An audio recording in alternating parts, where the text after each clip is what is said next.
I'm Matt Morrow, and this is Colorado Point of View. It's another jam-packed week. Immigration raids and sanctuary cities under fire.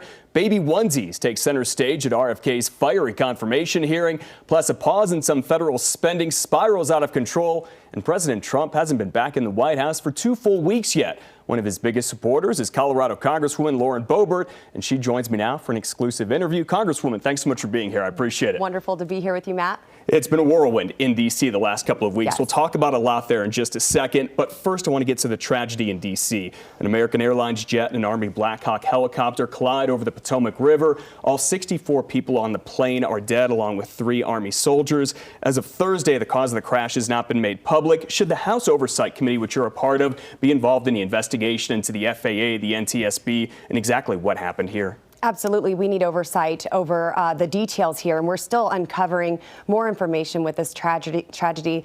And this is something that really shook me to my core personally. I have colleagues and friends who landed at DCA just moments before, and then, of course, to the victims in this crash and their families. My heart, my prayers go out to them. I was praying last night. I was on the phone with others, consoling them, and really just praying for comfort and peace to all of those who are impacted by this. But certainly, I am grateful for Secretary Hegseth, who immediately went to camera and spoke to the nation, giving an update about the helicopter and the folks there, and then also to Secretary Duffy, who says that he is going to have a full investigation. But as a member of the House Oversight Committee, I do anticipate an investigation there as well, and we cannot allow anything like this to happen again. Such a horrible tragedy. It certainly is. All right, now to immigration. ICE, Immigrations and Customs Enforcement, has conducted raids in a number of big cities in a number of states,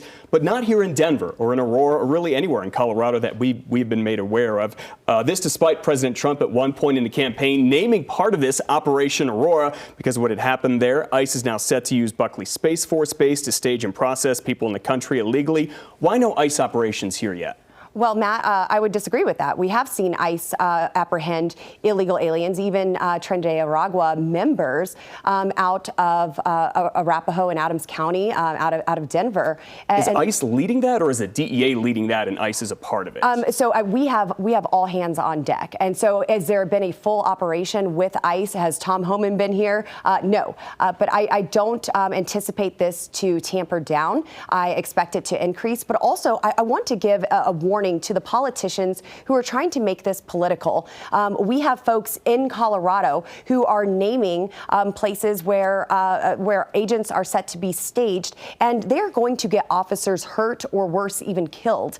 So this is something that has to remain confidential. If there's information that's a rumor, or if it even is secure, it really puts the lives of our law enforcement officers at risk to release information like that.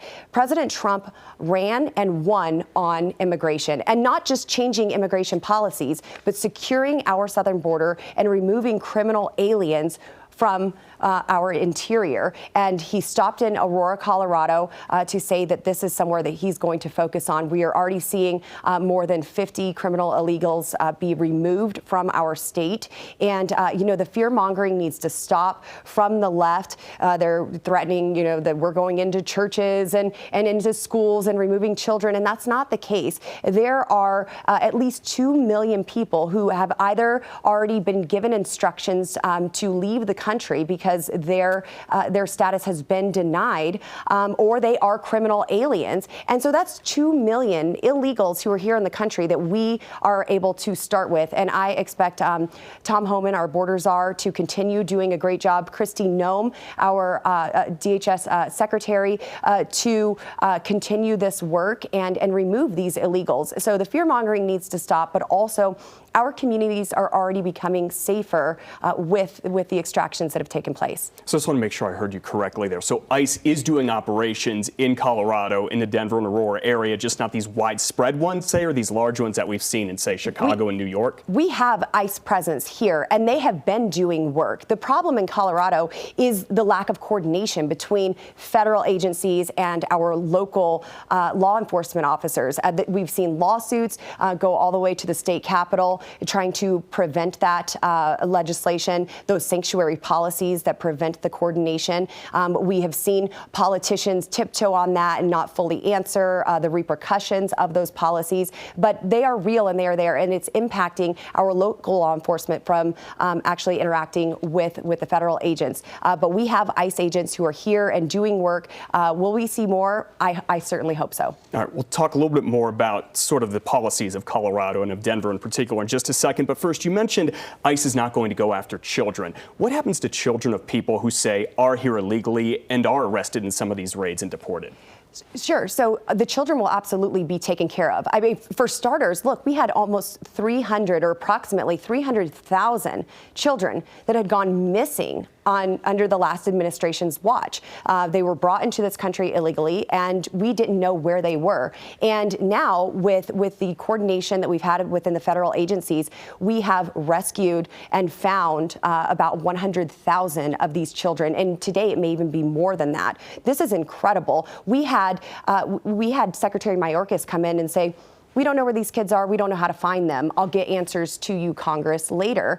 And rather than having to be drug in front of Congress, in front of some committee, this administration went to work and started finding children. So these children will be taken care of. But just like any adult who breaks the law, they have to serve those consequences. If a mom or a dad is pulled over and is breaking the law to the degree where they are brought into custody by local law enforcement officers, well, they are separated from their children, and there is a process there with children if there's no guardian left to care for them. So these children will be taken well care of, and we'll see how that process works out. But again, the fear mongering needs to stop. We're not going after kids in schools or just interrupting church services to accomplish this mission. There are plenty of other places we could go. As you mentioned, you're a member of the House Oversight Committee. This week, the chair, Congressman James Comer, sent a letter to Denver Mayor Mike Johnston, along with 3 other big city mayors, asking him to testify before the committee in a few weeks about their so-called sanctuary city policies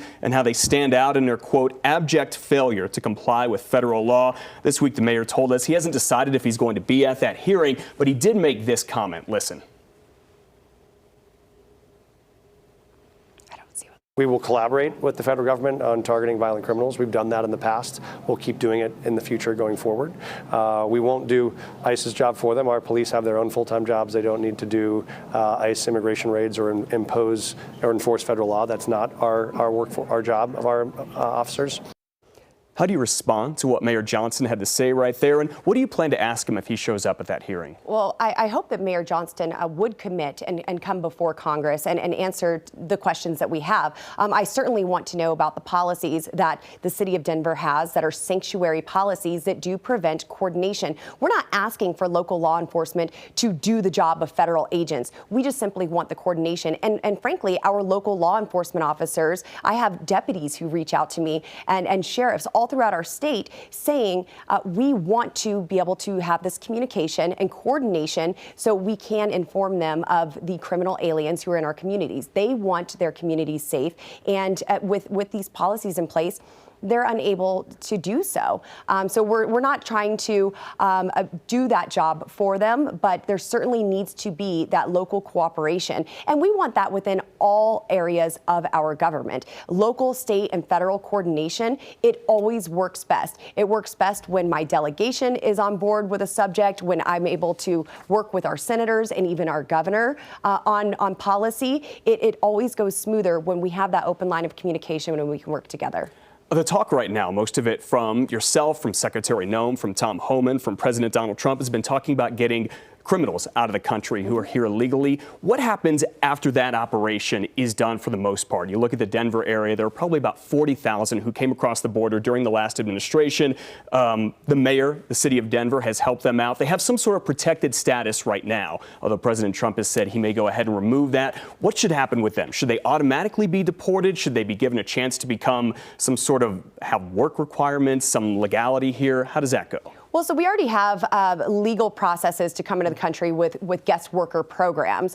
So if they wanted a work requirement to be in our country, then they should have come across that way. Anyone who broke into our country illegally is here illegally, and they have broken laws. We are starting with the most egregious and those who have already been given instructions to leave our country. Now, there have been announcements of different proposals of asylum seekers and to vet that process. But the way the Biden administration was vetting those who said that they were here seeking asylum was not proper. Many of the criminal aliens who have committed heinous crimes in our country, killed American citizens even, and harmed others, they were supposedly vetted. And so we have got to go through an entirely more strategic vetting process and evaluate these cases. I don't think that means a blanket a path to citizenship or amnesty, but if there is true asylum seeking immigrants here, well, then they will have their day in court to say that. But President Trump has said there will be mass deportations, and he won and was delivered that mandate by the American people, and he is fulfilling that mandate. All right, quickly on a couple other notes here. The price of eggs, they're a staple for most American homes. They've doubled, even tripled in some places here in the Denver area recently. There are a lot of egg-laying producers in your district, particularly north in Weld County. What should happen? Should Congress be doing anything to help bring this price back down for people? Well, we are working on all areas to reduce the cost of goods all across America. It starts with the reckless spending. It starts with getting our energy policies in order, making America energy independent and energy secure again. It starts with ending the foreign aid that we have been recklessly sending out to countries. But this isn't going to happen overnight. These are the effects of the Biden administration and their reckless spending. Almost $10 trillion in 4 years added to the national debt. We are at $36 trillion with our national debt. This is a fiscal cliff that we were on the brink of going off. But also, I want to mention just here locally at a Colorado state level, we have some of our state representatives, like Senator Barb Kirkmeyer, like Ryan Gonzalez, who introduced legislation to repeal the cage requirements for some of our producers. And this increased our cost of eggs, particularly 16 to 18%. And Democrats rejected that legislation. So that's something we could have done at a more local level. And instead, we want to say it's been 10 days. Why aren't the cost of goods down? President Trump is doing a great job delivering. There's still much to do. He said, though, numerous times on the campaign trail, I can lower prices on day one. That hasn't happened. A lot of people are wondering. They voted for him. Why hasn't he? I think there's a lot that's going on. I mean, there have been hundreds of initiatives that have been put out and executive orders. Congress is working, and we are working to get all of his cabinet members confirmed and get everything flowing again.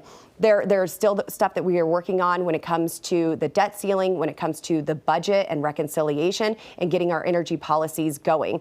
In Colorado, we still have restrictions at a state level that are preventing us from drilling on state lands. And so that is an impact as well. But we will get to it. It has been 10 days. I would encourage everyone to take a breath. We went through 4 years of not being able to afford to live and not knowing what tomorrow is going to look like under the Biden administration. And this has already been a wonderful 10 days with President Trump back in office. All right, lastly, very quickly here, Space Force, any update on it possibly staying here in Colorado? Yes. So, I've been working closely with President Trump and many members of his team, even many of his cabinet members that have a say in this. I've worked closely with Governor Polis, our senators, and our entire Colorado delegation. And, we did not see an executive order come out in this first tranche of executive orders by President Trump to move Space Command. And I think that we have a good shot at keeping that here. That is one of my priorities, my colleagues' priorities. I'm in constant communication with our governor and our senators to keep them up to date. And, of course, communicating with President Trump and his team about the necessities of keeping Space Command in Colorado. This is a national security issue, and certainly certainly it's an economic driver for us. There are many folks who work there and depend on this, and it just makes sense to keep Space Command, Space Force here in Colorado, and I believe that can just expand even further than Colorado Springs with other opportunities for industry and manufacturing in Colorado. That's one thing just about everybody in the state, no matter what party they're at, believe in. Yes. Right, Colorado Congresswoman Lauren Boebert, thanks so much for your time today. It's good to see you. Yes, Appreciate thanks, it. Matt. We'll be right back. Stay there.